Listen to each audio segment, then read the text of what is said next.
بہت سے افراد ایسے ہیں کہ جن کے پیشاب میں خون کا آنا یا پیشاب میں پس کا آنا، اور اس کے بعد وہ حکمہ حضرات کے پاس چلے جاتے ہیں یا کوائکس کے پاس چلے جاتے ہیں۔ در حقیقت اس کے لیے ایک سینئر یورولوجسٹ سے کنسلٹ کرنا ضروری ہے۔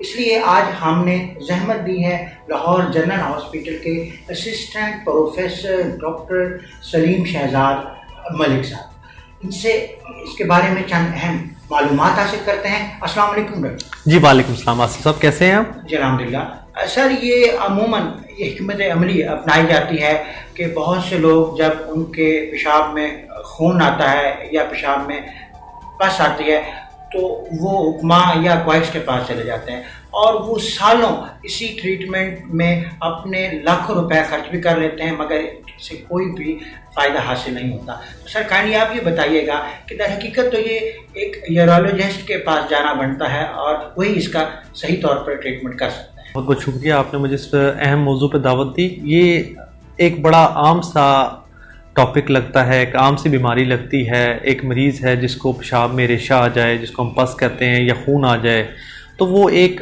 ٹریٹمنٹ سٹارٹ کر دیتا ہے نارمل، کہیں سے اینٹی بائیوٹک پکڑ کے، کہیں سے کچھ۔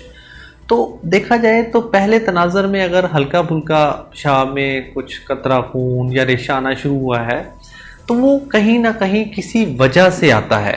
اس کی بغیر وجہ کے انسان کا جسم کا نظام ایسا نہیں کہ پیشاب میں خون آ جائے یا پیشاب میں ریشہ آنا کوئی غیر ضروری بات سمجھنا، اس کو یہ غلط بات ہے۔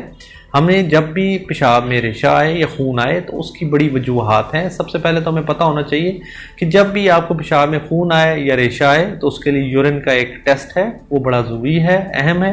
وہ کروا کے آپ اپنے یورولوجسٹ کے پاس جائیں گے، جس پہ وہ دیکھے گا کہ کتنے پرسنٹیج یا کتنے فیصد اس کے اندر ریشہ ہے یا کتنا اس کے اندر خون ہے۔ اس کے مطابق وہ اپنے فیصلے لے گا، آگے چلے گا۔ اس کی وجوہات میں پیشاب کی نالی کا انفیکشن ہونا، مثانے کا انفیکشن ہونا، مرد میں غدود کا انفیکشن ہونا، فیمیل میں ویسے پیشاب کی نالی کا انفیکشن ہونا، اور کبھی کبھار یہ جو انفیکشن ہوتا ہے یہ پیشاب کی اوپر والی نالی جو اس کو ہم یوریٹر کہتے ہیں اس کی بھی ہو سکتی ہے، اور کبھی کبھار یہ گردہ جب کام کرنا نہیں بہتر کرتا یا گردے، مثانے یا پیشاب کی نالی میں پتھری ہو جاتی ہے تب بھی پیشاب میں ریشہ یا خون آ سکتا ہے۔ تو اس کی اتنی لامتناہی وجوہات ہیں، تو ان کو صرف ایک سادہ زبان میں یو ٹی آئی یا پیشاب کی نالی کا انفیکشن، جس تو ہمارے لوگ خود ہمیں اس بارے میں بتاتے ہیں جی مجھے ہلکا سا انفیکشن ہو گیا، میں نے دوائی لے لی، ٹھیک ہے آپ اس کو ہلکا پھلکا ٹریٹ کر سکتے ہیں، لیکن جیسے ہی یہ چیزیں پرابلممیٹک ہونا شروع ہوں، سب گول کا جل کا استعمال کرتے ہیں اور یہ سمجھتے ہیں کہ شاید ہم مکمل طور پر صحت یاب ہو جائیں گے۔ جی دیکھیں، صحت یاب یا پیسے لگانا وہ اتنا اہم نہیں، اہم اس ٹائم ہے کہ ہمیں پتہ ہی نہیں چلتا کہ وہ بیماری اتنی بڑھ جاتی ہے، ہم اسے پراپر طریقے سے ڈائیگنوز کر پائیں کہ ایکچوئل یہ ریزن کیا ہے۔ ریزن کیا ہے؟ اب پیشاب کی نالی، اب پیشاب میں خون آنا ہمیں سادہ لگتا ہے، ہاں سادہ وجہ بھی ہے، پیشاب کی نالی کا سادہ انفیکشن بھی پیشاب میں خون لائے گا، لیکن اگر اس کے ہم دوسرے تناظر میں دیکھیں تو پیشاب کی جو مثانہ ہے اس کا جو کینسر ہے، رسولی ہے، اس کی بھی یہی علامت ہے۔ تو ہم کہیں اس اور وہ تیزی سے پھیلتی ہے، وہ پہلے اوپر جلد پہ رہتی ہے، پھر وہ پٹھے میں پھیلتی ہے، پھر اس کی چربی میں جاتی ہے، پھر پورے جسم میں پھیل جاتی ہے، اور اس میں وقت بہت اہم ہے۔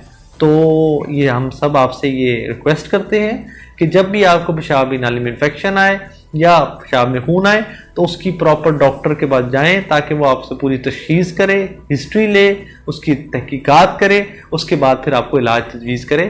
ہمیں اس جگہ پر یہ چیز انٹروڈیوس کرنی ہے، یہ متعارف کرانی ہے کہ right person for the right job. Thank you very much doctor صاحب، شکریہ سر، آپ نے اپنا قیمتی وقت ہمیں عطا فرمایا۔ یہ تھے ہمارے ساتھ اسسٹنٹ پروفیسر ڈاکٹر سلیم شہزاد ملک صاحب، جو کہ ہفتہ میں 5 دن لاہور جنرل ہاسپٹل میں اپنے سروسز سر انجام دیتے ہیں، اور ہفتہ میں 2 دن، ہفتہ اور اتوار، Nighat medical complex Gujar road جنگ صدر میں تشریف فرما ہوتے ہیں۔ انہی الفاظ کے ساتھ اپنے میزبان آصف اقبال کو اجازت دیجیے۔ اللہ کے بعد۔